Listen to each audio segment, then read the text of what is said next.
Why am I confident that Jaylon Johnson will be back with the Bears? I talk about that and some news next on the Unbearable Sports Podcast. I'm going to take the North and never give it back. So that's a good pick. You get the corner. I got to go bold, right? I got to go bold for this. Yeah, she's got some nice long Welcome back to the Unbearable Sports Podcast. I'm your host, Brad Barron. If you think that DJ Moore was snubbed from the Pro Bowl, make sure to like and subscribe out there on YouTube and rate the show 5 stars everywhere that you get your podcast. What's going on, ladies and gentlemen? I got a jam-packed show for you today. We got a lot of injury updates. We have some news that we have to talk about.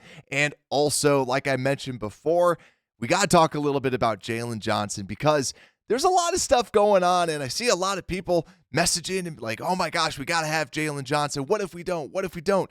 I just want to break that down and why I'm not nervous at all and why we shouldn't be that nervous about Jaylon Johnson. But before we get into that, let's just break down some of the injuries beforehand. So from an injury perspective, an update today on Thursday, Bayesian did not participate and the Bears were testing out a new quarterback as a backup option. Honestly, I don't really care too much, to be honest with you, because Nathan Peterman's probably going to be the backup if anything happens. You don't really want to just thrust someone in there just for the sake of it, but it is something to at least monitor. Jaylon Johnson did not participate for a second straight day, but also he feels very confident that he is going to be out there. Cole Kmet was limited with his knee injury, and Darnell Mooney did not participate on Thursday, kind of like what we expected and what we said on yesterday's show. So most likely will not be playing on Sunday. And Patrick Scales continues to not be out there, did not participate on Thursday with the foot injury. So unfortunately, it looks like Patrick Scales is going to probably miss another game, or miss his first game in years and years of service. Just want to take my hat off to his reliability. It kind of would stink if he's not out there, but at least the person on the practice squad is a former Pro Bowler, so at least you're in semi-good hands, so to speak, right? So nothing to really be too nervous about, hopefully, but something definitely to monitor during the Bears-Packers game if Patrick Scales, in fact, isn't able to play with that foot injury. So at least they're getting as many reps as they can right now. But let's talk about Jaylon Johnson, shall we? Because, like I said, shoulder injury, it sounds like my feeling is if he feels very confident that he is going to play and very determined that he's going to play, I'm thinking that he's probably just going to maybe sit out tomorrow as well and then just be kind of that game time decision, come in when they need him and play.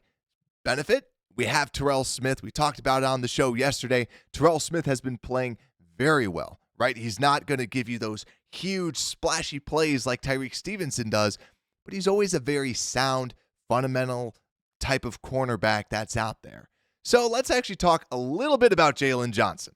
And if anyone disagrees, let me know down in the comments. But I'm not nervous about this whole Jaylon Johnson situation for the next season. I don't think that they're going to just let him go. And if they do, I think that's bad practice, right? You have a lot of draft capital. I mean, you have a lot of salary cap. And I think ultimately what the Bears end up doing is just tagging them, right? You have one tag. You signed everybody that you really needed to sign. You're probably not going to re-sign Darnell Mooney. So Jaylon Johnson is the big person. Just tag him. And I think that they can tag him and then try and work something out throughout the year. Because maybe Ryan Poles is sitting there going, you are playing like the best corner in the league. We're not going to reset the market for you, right? And maybe he wants to see another year. But to me, he should be back because they should just tag him. And if things escalate and he doesn't want to be there, which in all science, it all points to he wants to be here. He has said, they're building something special. He wants to be here.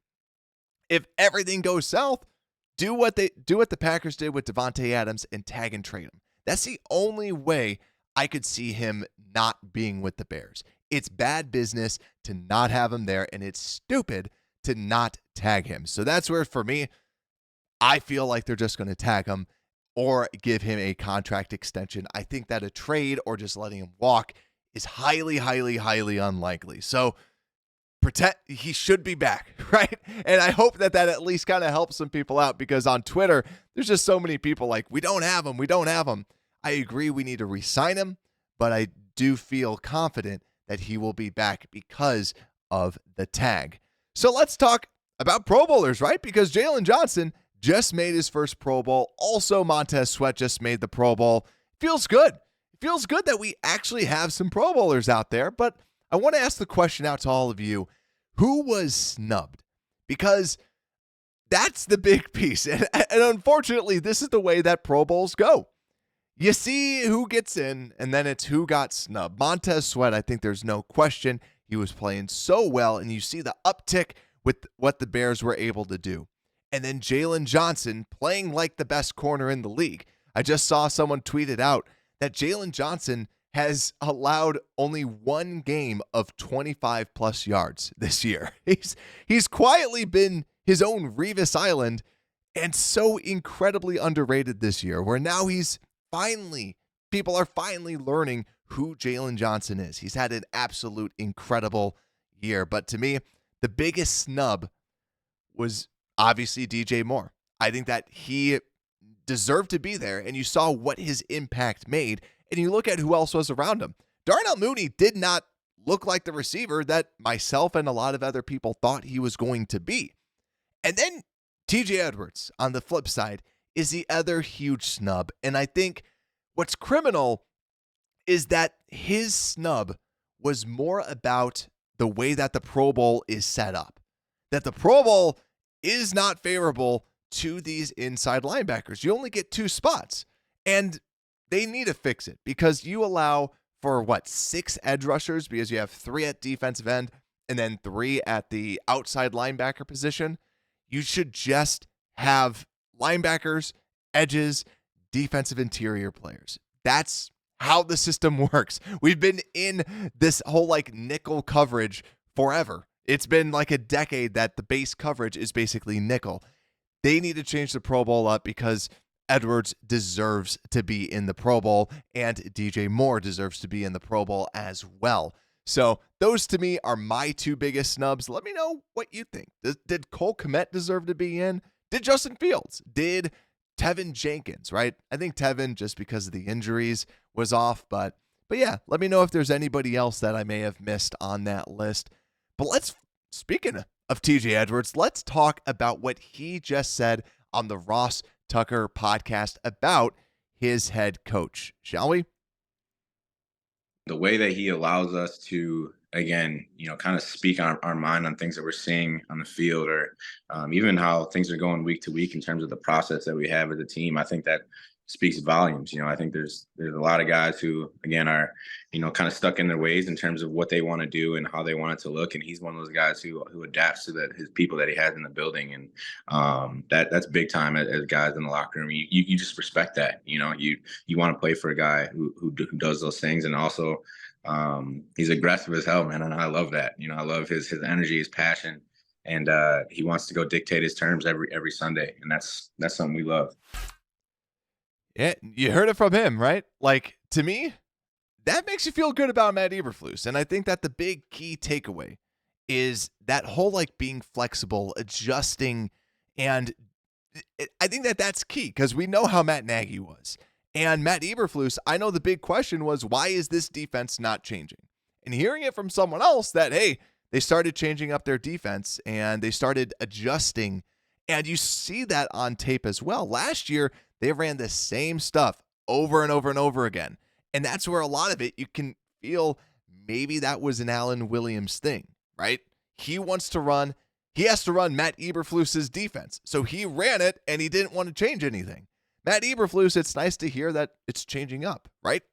Can we give Phil Snow credit or not so much, right? I think that personally, I'd give a little bit of credit over to Phil Snow and Matt Eberflus for having someone that you can work with and kind of change up some of these coverages and really kind of have this more flexible style of defense, rather than always being like, this is the way that we run and this is all we're going to do, right? The defense has changed, and it's just awesome to hear a player talk about Matt Eberflus this way. And there's a lot of other players that have praised Matt Eberflus recently. But last but not least, let's talk a little bit about wide receiver 1 in the draft. Marvin Harrison Jr. I know we've had some questions about the best wide receivers. That's something that I will be getting to and putting out a video on my favorite wide receivers. But let's talk a little bit about his relationship and his friendship with DJ Moore. So DJ Moore, after the win, they asked him a little bit about Marvin Harrison Jr. And he said, I grew up with Marvin Harrison Jr. We ran on the same track team.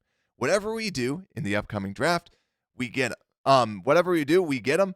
It'll be all love. We don't, and we go a different route. I mean, what can I do about it? Right? That's kind of DJ Moore's perspective, right? He's like, let's do this, but it's up to Ryan Poles and the front office, right?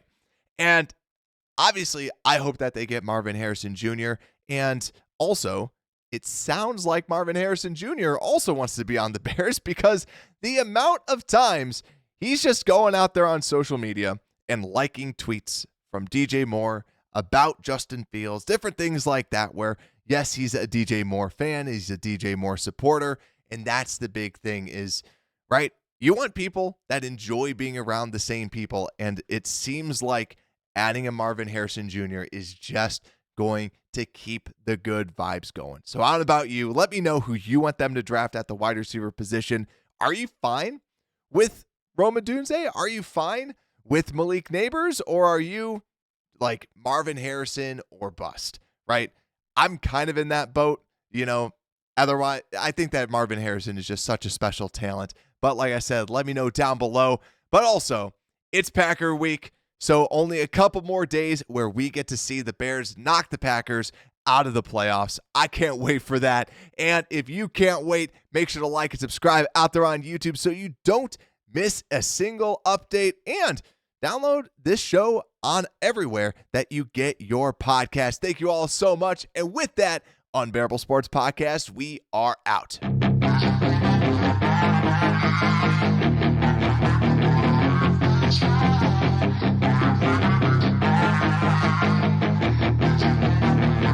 Yeah, she's got some nice long hair and